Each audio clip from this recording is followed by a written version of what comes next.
Assalamualaikum warahmatullahi wabarakatuh. Bismillahirrahmanirrahim. Alhamdulillahirabbil alamin. Wa bihi nasta'in ala umuri dunya waddin.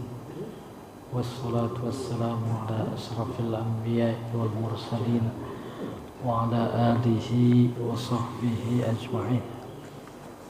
Subhanaka la ilma lana illa ma 'allamtana innaka antal alimul hakim. Allahumma rabbana zidna ilman nafi'a warzuqna fahman zakiyya walhaqna bissalihin. Jamaah subuh yang dimuliakan Allah, nikmat artinya pemberian. Dalam hidup ini tidak ada yang bukan pemberian Allah. Oleh karena itu, semua yang dirasakan, dialami, diterima adalah nikmat Allah. Karena itu adalah pemberian. Nikmat Allah tak terhitung, tapi dari sekian yang tak terhitung, secara garis besar cuma ada dua. Yang pertama yang bersifat fisik, yang kedua yang bersifat non fisik. Yang bersifat fisik ada yang di luar diri kita, ada yang pada diri kita, bahkan di dalam diri kita. Sementara yang non fisik yaitu yang dirasa, yang dirasa. Kalau kita mau mencoba mengukur nikmat dari aspek nilai, yang di luar diri kita nggak seberapa dibanding yang di dalam diri kita. Di sana ada usaha, di sana ada tanah, di sana ada kekayaan, di luar nggak seberapa dibanding nikmat Allah yang ada di dalam diri kita. Dibanding dengan telinga, dibanding dengan mata, dengan tangan, dengan kaki, itu yang di luar sana nggak seberapa. Belum lagi yang di dalam diri kita, ada jantung, ada paru-paru, ada berbagai macam. Yang ada di dalam diri kita ada satu nikmat yang tak bisa dinilai, yaitu akal. Maka kalau ada seseorang dia berhasil sukses dalam kehidupan dunia, akalnya juga jenius, menemukan ilmu pengetahuan dan teknologi berguna bagi manusia sejagat, maka di sana akan terlihat nilai nikmat yang imaterial yang sangat berharga, lebih berharga dari semua yang dimilikinya. Apa itu iman? Apa artinya badan sehat, sukses dalam kehidupan dunia, berakal, jenius, tapi tak beriman? Nah, gitu. Semuanya menjadi tak ada artinya di sisi Allah karena tak beriman.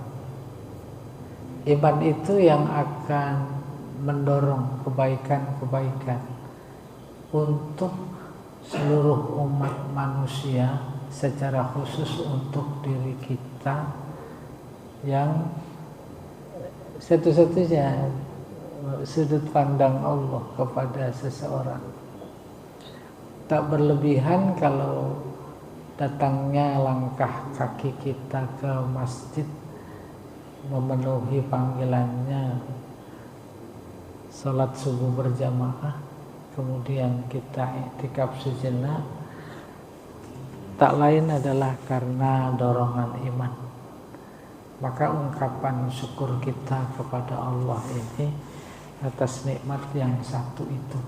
Dan mudah-mudahan subuh berjamaah kita, i'tikaf, sambung silaturahim, sama-sama mendengarkan firman-firmannya, menjadi ungkapan rasa syukur atas nikmat iman yang Allah berikan. Bersyukur atas iman menjadi alasan kuat untuk dia menambahkan nikmatnya lagi. Nikmat yang sekarang akan sama kita rasakan, alhamdulillah kita bisa mengkaji, kita bisa membaca, kita bisa mendengarkan surat-surat yang dia kirim kepada kita.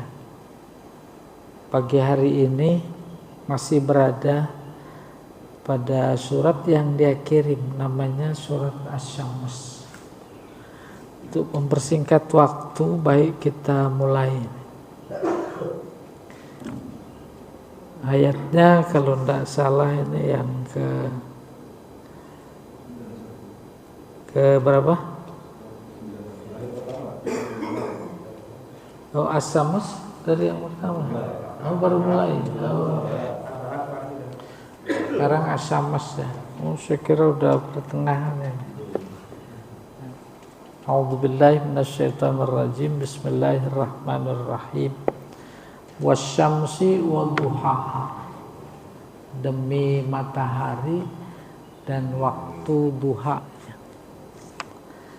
Matahari soko guru kehidupan, bisa hidup tanpa matahari. Ada apa di matahari? Ada cahaya, maka bisa hidup tanpa cahaya. Cahaya matahari tidak seberapa manfaatnya ketika dibawa mati.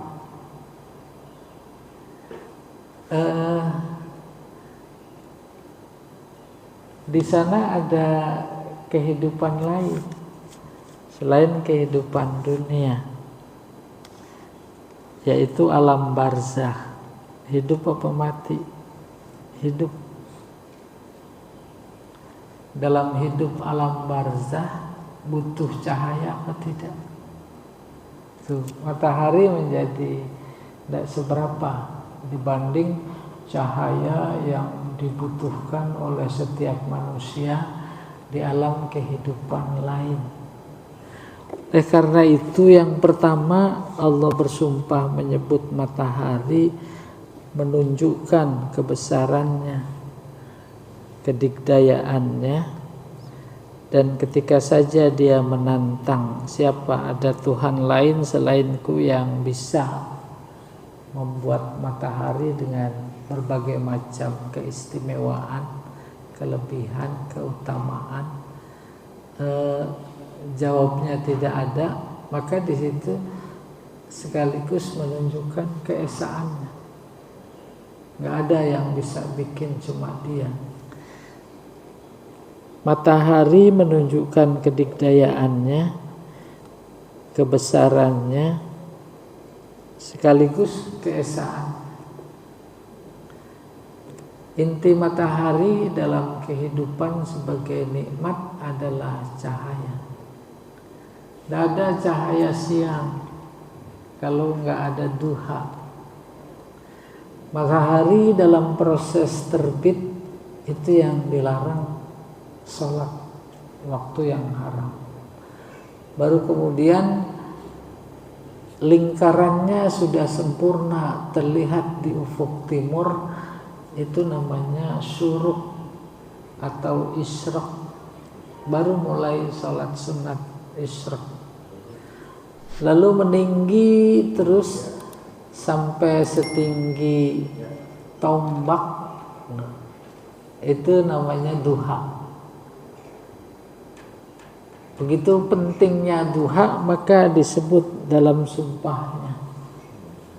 Yang sedikit terjangkau kepentingan, kehebatan, keistimewaan duha oleh akal kita yang sederhana, ada waktu siang tanpa duha. Tidak ada. Tidak mungkin. Tidak mungkin ada angka 2 kalau nggak ada angka 1. 1 mewakili keesaan Allah. Gak mungkin ada alam semesta kalau gak ada yang 1 ini, yaitu Allah. Maka dia bersumpah wasyamsi waduhaha. Kemudian matahari terbenam, muncul bulan. Allah bersumpah lagi dengan menyebut bulan, wal qamar idza talaha. Demi bulan apabila mengiringinya. Tala mengiringi. Lalu kemudian terbit lagi matahari, ada siang, dia sumpah wan nahari idza jallaha. Demi siang apabila terang benderang. Jalla nampak. Kalau secara gramatika diartikan demi matahari, demi siang apabila dia menampakkan matahari. Ada kebayang, siang bolong kita sebutnya. Yang menampakkan matahari siang atau matahari yang menampakkan siang atau siang yang menampakkan matahari? Hah? Duluan mana, telur sama ayam? Telur. Hah? Telur.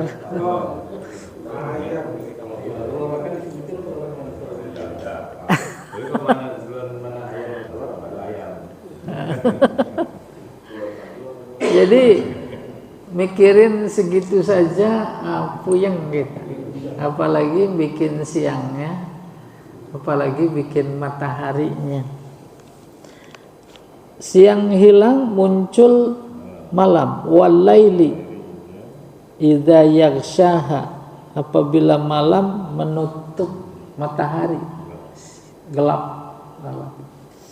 Baru kata mufassir, sumpahnya 1 wasyamsi, 2 waduhaha, 3 wal qamari, 4 wan nahari, 5 wal laili. Ini sebenarnya cerita tentang matahari. Bagian dari kehebatan Allah melalui matahari. Dengan matahari muncul duha. Dengan matahari muncul bulan. Dengan matahari muncul siang. Dengan matahari muncul malam. Begitu kata mufassir. Intinya tentang matahari. Iya. Dalam ayat lain Allah sudah kita lewati bersumpah menyebut matahari. Wasyamsi idza kuwirat. Matahari apabila digulung. Kayak gulung karpet. Oh, nggak bisa dipaham. Baru dibantu oleh mufassir. Digulung cahayanya. Ya, digulung cahayanya gelap. Lalu tafsir lebih tinggi lagi, maksudnya dicabut sunnahnya. Matahari, bulan, bintang, benda langit, termasuk bumi, benda langit. Allah bilang rafa'as samawati bighairi amad. Dia tinggikan langit tanpa tiang. Disebut langit, benda-benda langit. Ada tiangnya atau tidak? bi ghairi amadin tarawnaha, tanpa tiang yang kau lihat. Berarti ada tiang apa tidak? Ada, cuma kita nggak ngelihat. Itu katanya bi ghairi amadin tarawnaha, tanpa tiang yang kau lihat. Berarti ada. Apa itu sunnahnya? Sunnahnya hukumnya sunnatullah kita kenal. Matahari kau posisi di sini, nah, itu sunnahnya. Berputar dengan kecepatan sekian. Bulan kau di sini, bumi di sini, bintang semuanya 7 lapis langit. Itu sunnahnya. Oleh karena itu, idza syamsu kuwirat, apabila matahari digulung, dicabut sunnahnya, nggak ada tiangnya. Ini kalau dicabut tiangnya gimana kira-kira? Tuh masjid. Maka ayat berikutnya berbunyi idzan nujumun kadarat, maka bintang-bintang berjatuhan. Itu keluar biasaan Allah terkait dengan matahari. Iya. Baru berikutnya was-sama'i wa ma banaha, demi langit dan pembangunannya. Ini kalau dicerita aspek bahasa menarik apa enggak ya? Wa ma banaha, yang pertama bilangnya ma masdariyah, namanya pembangunannya. Dibangun ini, alam semesta dibangun. Dibangun lewat perencanaan. Tidak ada ciptaan Allah tanpa rencana. Rencananya detail luar biasa. Itu dia kehebatan, kedahsyatan, keagungan Allah. Ciptakan manusia jangan dikira tanpa konsep yang menunjukkan keesaannya. Dari zaman Nabi Adam, unsur manusia sampai hari kiamat sama. Menunjukkan keesaan apa tidak? Keesaan, coba bayang. Kalau ada satu Tuhan lagi, dia juga ikut campur bikin manusia. Mungkin ada yang ngusul, sekarang ada yang kakinya 3 lah, gitu. Atau matanya 3.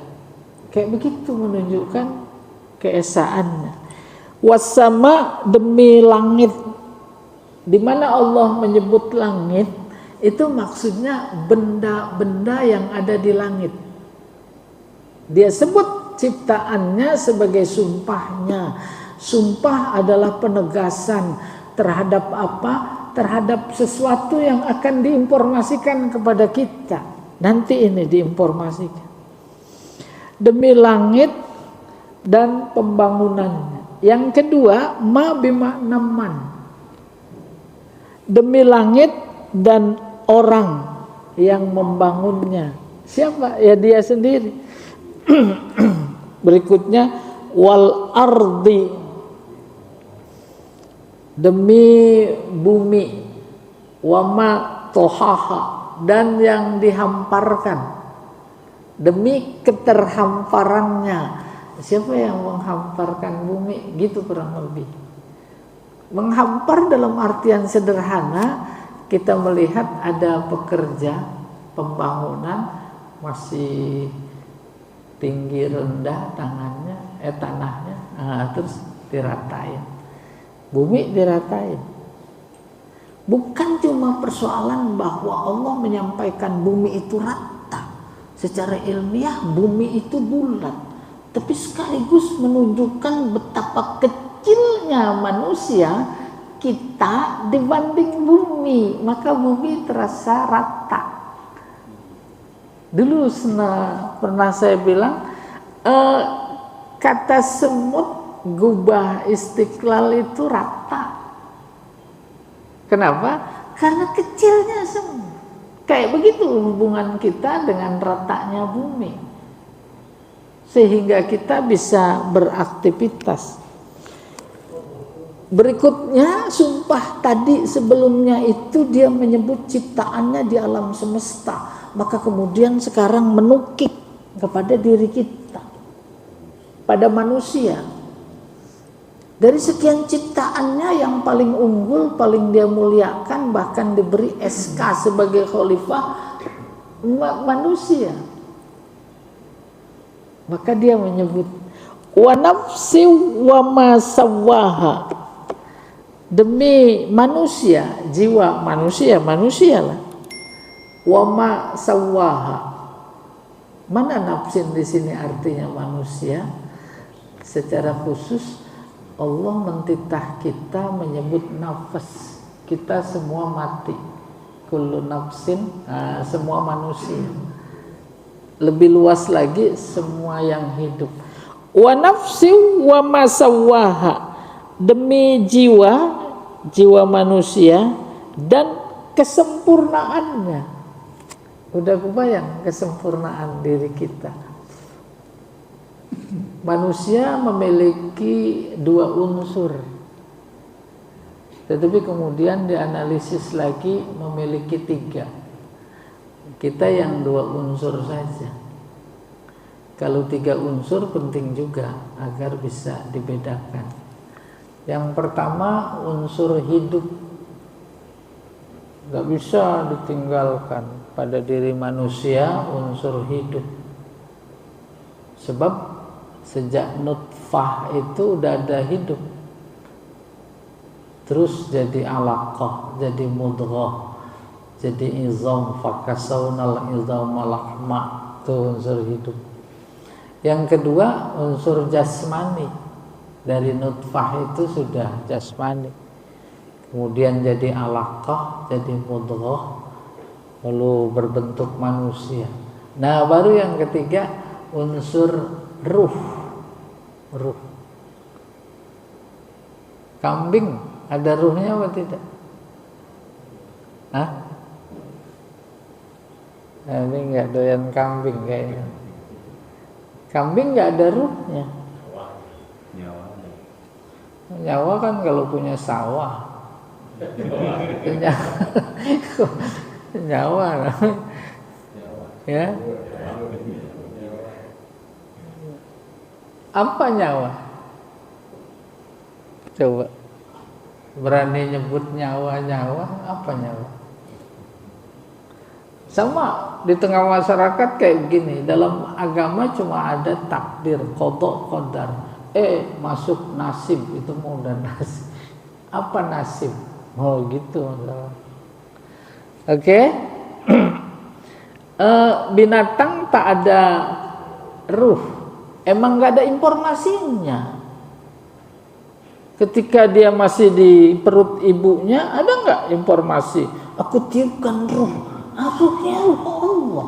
Kalau ditiupkan ruh itu mengandung Allah. Kalau manusia memang mengandung Allah lewat ruh yang dia tiupkan. Mana dia kandungan Allahnya? Kalau bahasa tasawuf namanya uluhiyat. Uluhiyat.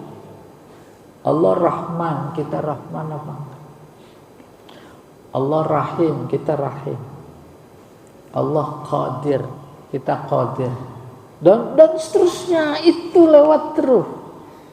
Lewat ruh. Oke? Jadi kita pakai yang dua unsur saja, jasmani, rahani. Ini adalah bagian kesempurnaan paling puncak ciptaan manusia terhadap ciptaan Allah terhadap manusia. Maka dia sumpah, dia sebut wa nafsi wa ma sawwaha, demi manusia, jiwa manusia dan kesempurnaannya. Boleh ada manusia tanpa ruh, apa namanya? Pocong, mayit. Ada ruh tanpa manusia, tanpa jasmani, ada apa namanya? Tanpa jasmani, bayangan aja lewat ya. Oke, kita pahami ini Allah bersumpah demi kesempurnaannya. Kesempurnaan manusia adalah ruh. Ruh ditiupkan oleh Allah, dia membawa sejumlah potensi. Mata jadi melihat, itu potensi, karena ada ruh. Telinga menjadi mendengar, tangan masih menjadi bisa memegang, kaki bisa melangkah. Itu kesempurnaannya. Akal terutama menjadi bisa berpikir tajam, mampu menjangkau masa lalu akan datang, bahkan yang gaib. Tidak mungkin Allah menginformasikan kepada kita tentang yang gaib kalau tidak punya akal. Akal potensinya mampu menjangkau, menerima itu, maksudnya menerima. Maka kemudian ditambah lagi dengan iman kepada Allah. Wa ma sawwaha, demi kesempurnaannya. Oleh karena itu kesempurnaan ciptaan Allah terhadap manusia, diri kita dilengkapi dengan ruh, bisa dites. Jenius luar biasa menemukan ilmu pengetahuan dan teknologi berguna bagi seluruh umat manusia. Coba ambil ruhnya, masih jenius atau tidak? Nah, itu puncak kesempurnaan. Wa nafsi wa ma sawwaha, demi jiwa dan kesempurnaannya. Dari sekian potensi-potensi yang Allah berikan pada diri kita manusia, terpenting ini dia nih, ayat berikutnya. Fa alhamaha fujuraha wa taqwaha. Maka diilhami baik dan buruk pada diri kita. Pertama, kuncinya alhama, ilham. Ilham itu secara harfiah sama dengan wahyu. Wahyu secara harfiah artinya pengajaran cepat, diajarin cepat. Contoh konkret firman Allah yang berbunyi, fa'auhayna ilan nahli anittakhidhi minal jibali buyuta. Kami wahyukan kepada lebah bagaimana bikin sarang. Itu wahyu, cepat pengajaran. Pengajaran cepat diberikan kepada binatang sebagai potensi, namanya gharizah. Gharizah itu insting. Insting itu media wahyu, memberikan pengajaran cepat. Ilham juga begitu. Kalau saja dalam ayat yang tadi dia menginformasikan wahyu diberikan kepada lebah, maka akalnya tidak mungkin. Masa wahyu aja dikasih lebah? Kucing dikasih wahyu enggak? Kalau lagi lapar buka tutup saji apa enggak? Kucing daripada diam aja kucing. Itu. Ya itu. Dulu katanya bilang kucing takut air. Dia lapar, itu di ember ada ikan, diambil. Pengajaran cepat. Dia di mana sekolahnya? Sekolah kucing nggak ada. Belum lagi ada binatang-binatang yang memiliki insting luar biasa, melebihi manusia. Ada orang bawa narkoba, dia tahu. Hebat gitu. Wahyu, Allah, nggak mungkin anjing punya potensi secara sendiri tanpa diberikan. Itu wahyu, pengajaran cepat. Ilham secara harfiah artinya bukan menelan, tetapi ketelan. Udah kebayang? Bapak Ibu makan rambutan, ada niat nelen bijinya apa enggak? Ketelan, itu namanya ilham. Ya, terkait dengan kebaikan dan keburukan, begitu pasti Allah memberikan pada potensi itu buat manusia, maka dipakai kata alham. Yang kedua, seperti halnya kita makan rambutan terus ketelan, tidak bisa menolak. Kita tidak bisa, manusia itu menolak ilham. Pasti bagian dari nalurinya. Kebayang ya? Umpamanya nggak usah pakai agama. Di wilayah yang belum sampai dakwah, di Papua sana kala atau di mana saja, kalau ada lihat saudaranya tenggelam, pasti ditolong. Ya betul. Kaca yang dibiarin. Oleh karena itu di zaman modern kalau ada yang dibiarin itu udah keluar dari kemanusiaan. Sekarang kan kalau ada kecelakaan ditolong apa ditinggal. Itu luar biasa kondisi sekarang. Ya. Oleh karena itu yang seperti itu Allah sendiri dalam Al-Qur'annya dia sebut ulaika kal an'am, kayak binatang. Balhum adall, lebih sesat. Binatang nggak ada tolong menolong kecuali dalam hal-hal tertentu. Nih Masjid An-Nas tuh Idul Adha mau korban itu. Ya, ada temennya disembelih, dia nolong apa enggak? Nah, dia mau makan aja tuh. Oke, kita kembali. Wa nafsi wa ma sawwaha, demi jiwa dan kesempurnaannya, fa alhamaha fujuraha wa taqwaha. Maka diberi ilham. Si siapa? Si an-nafs, jiwa manusia ini diberi ilham. Tanpa harus bisa ditolak. Apa maknanya? Diberi potensi untuk melakukan yang baik dan yang buruk. Potensi itu kemudian dikemas dalam kata lain, hadisnya yang berbunyi namanya fitrah. Potensi baik dan buruk sebenarnya jauh lebih besar potensi baik. Jauh lebih besar potensi baik, itu dia namanya fitrah, cenderung kepada yang baik. Maka kalau ada ketidakbaikan, pasti siapapun dia, tanpa lintas agama, pasti dia tidak suka kepada yang tidak baik. Ada pemain nonton sepak bola, tidak kenal kesebelasan A sama B, apalagi agamanya apa. Tapi kalau ada satu pemain, bukan bola yang ditendang, tapi kaki orang ditendang, tuh fitrah muncul. Tidak suka itu semuanya, tidak suka. Kalau ada pihak-pihak yang suka, dia keluar dari potensi dasar yang namanya fitrah. Apalagi kalau ngelihat ada wasit ngikut nendang. Ada nggak sekarang wasit ngikut nendang? Bahasanya cawe-cawe gitu. Itu kan nendang. Jadi luar biasa potensi itu diberikan oleh Allah, sehingga ada mufasir yang mengartikan fanafakhtu fihi min ruhi, maka aku tiupkan ke janin pada usia 100 sebagian dari ruhku. Minnya litam'in. Tetapi ada yang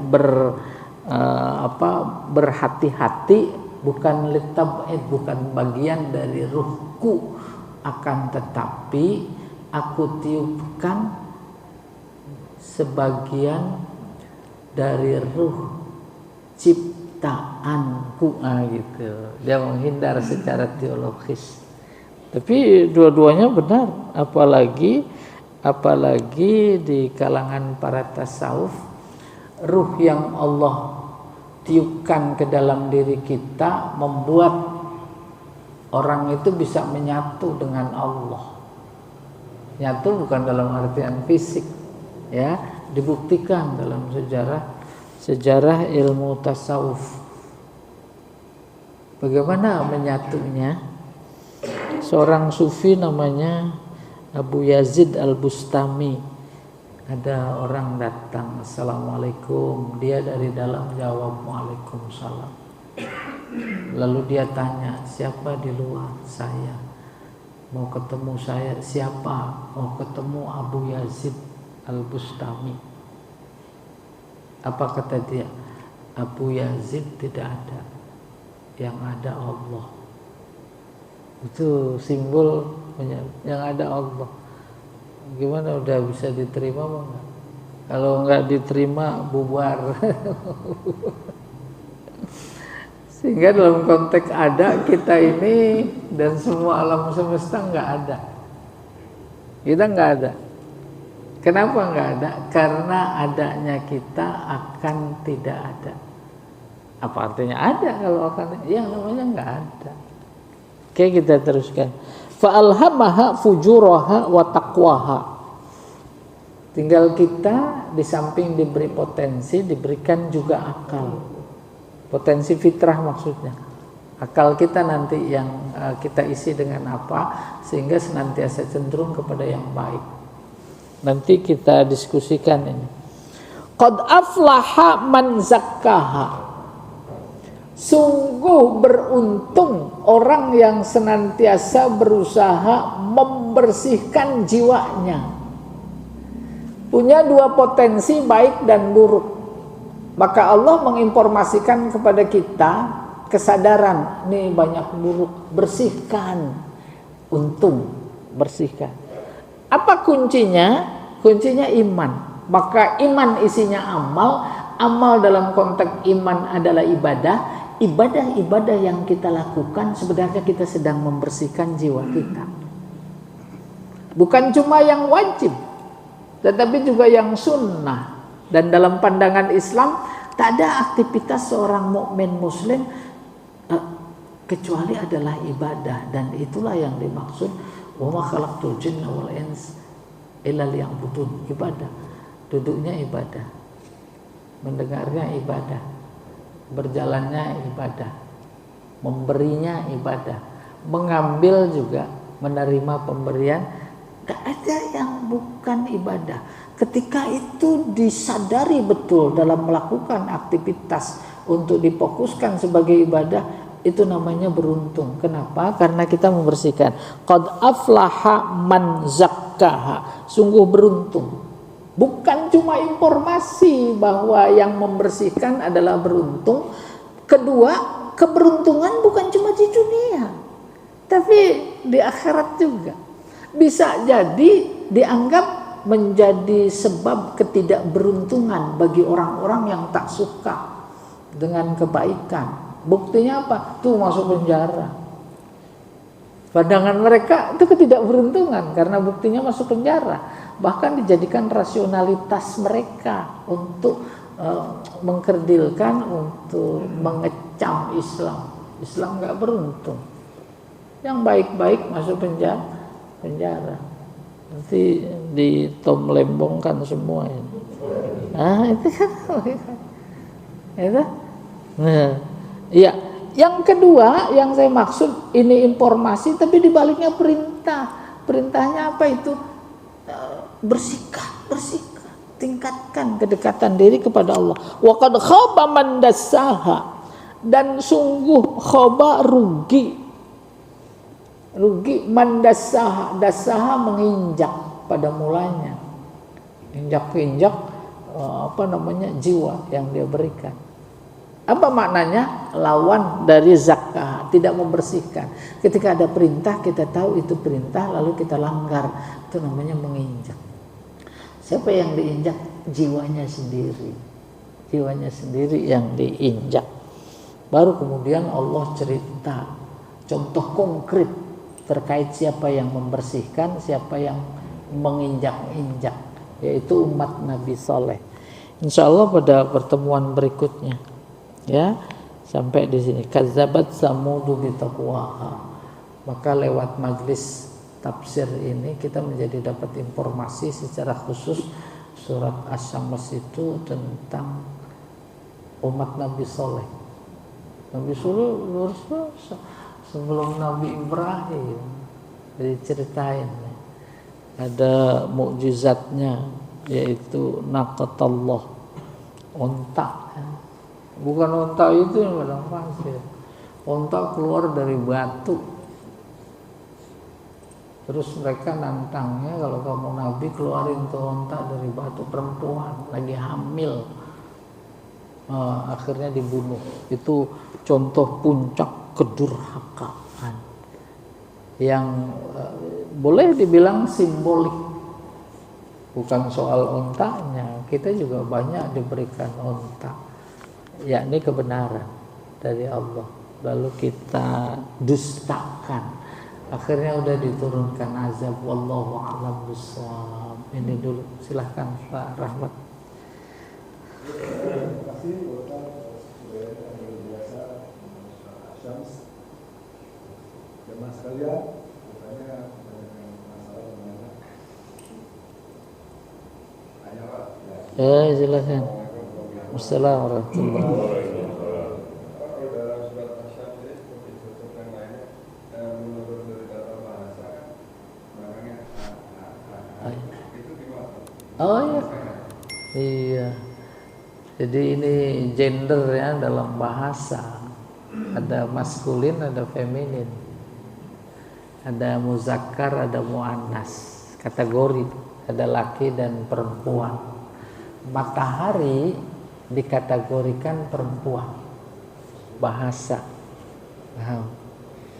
Nah, oleh karena itu muannas ada hakiki, ada majazi. Majazi bukan hakiki. Kalau muannas hakiki yaitu yang bertelur atau beranak, itu hakiki. Ada orang namanya Zainab, gak ada laki-laki kecuali Nunung dah, ada laki ada perempuan. Terus ada Zaid, pasti laki-laki. Itu hakiki, emang beneran, beneran.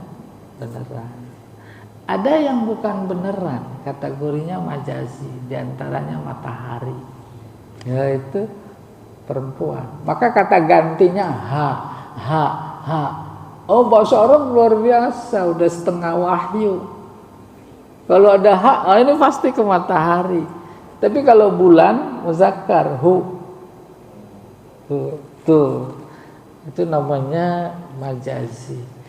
Majazi artinya apa standarnya? Kalau bahasa kita dari sononya gitu. Kalau udah dari sononya udah nggak usah nanya.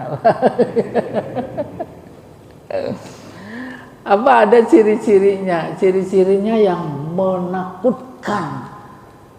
Itu kategorinya muannas. Muannas perempuan, maka perempuan menakutkan banget. Ya. Tuh. Maksudnya jangan senang dulu, takut kehabisan. Contoh, nar, api, muannas, jahannam, muannas, harb, perang, muannas, bi'run, muannas, sumur, sumur menakutkan itu. Apalagi ada jin di dalamnya. Dan yang kedua, cirinya yang berpasangan. Telinga, uzun, ini berpasangan, muannas. Mata, ainun, itu muannas. Rijlun, kaki. Termasuk sepatunya, sendalnya, na'lun. Ya, makanya belajar bahasa Arab. Dan bahasa Jawa lagi. Iya.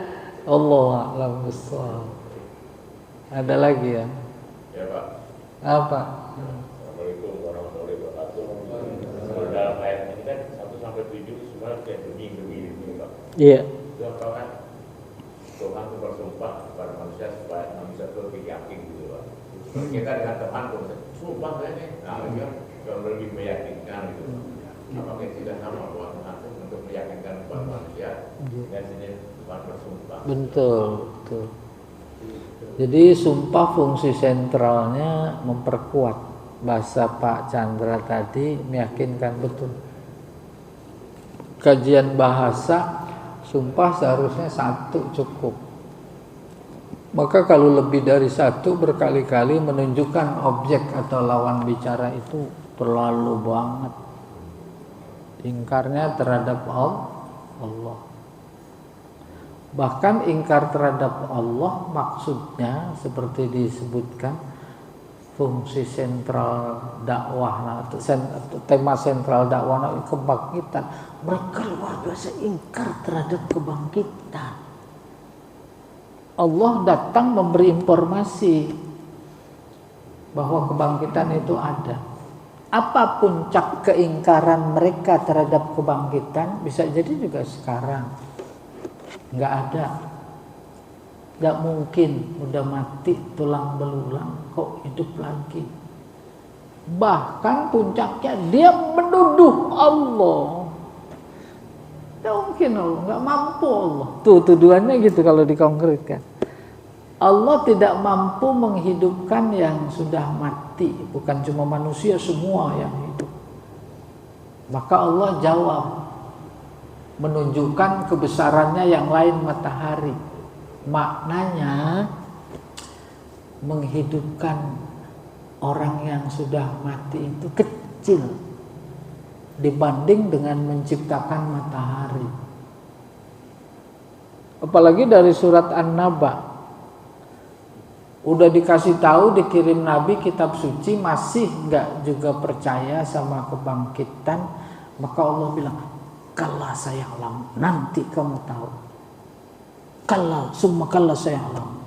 Baru jawabannya, alam naj'alil arda mihada, bukankah aku ciptakan bumi ini penuh nikmat bagai bayi di dalam ayunan. Terus itu jawaban Allah. Maka saya beri ilustrasi, saya tanya Pak Chandra. Pak Chandra masih sanggup panjat pinang? Panjat pinang. Tuh. Allah sanggup, tapi jawabnya bukan begitu. Jawabnya baru timbang panjat pinang, panjat Monas. Itu aja. Monas.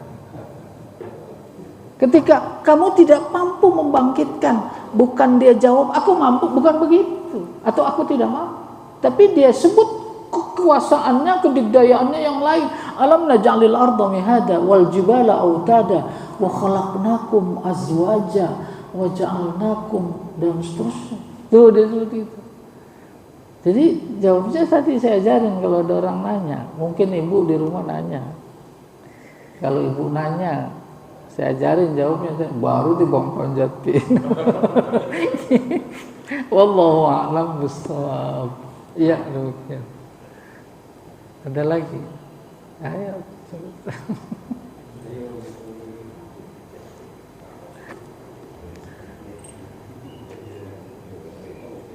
Baik, saya dari yang tadi lagi, aku sudah menunjukkan Ustaz Ronald. Sekali terima kasih Pak Ustaz atas suara yang luar biasa dan juga atas ilustrasinya. Mari kita tutup dengan membaca kafaratul majlis. Subhanallah wa bihamdika asyhadu an la Assalamualaikum warahmatullahi wabarakatuh. ilaha illa anta astaghfiruka wa atubu ilaik.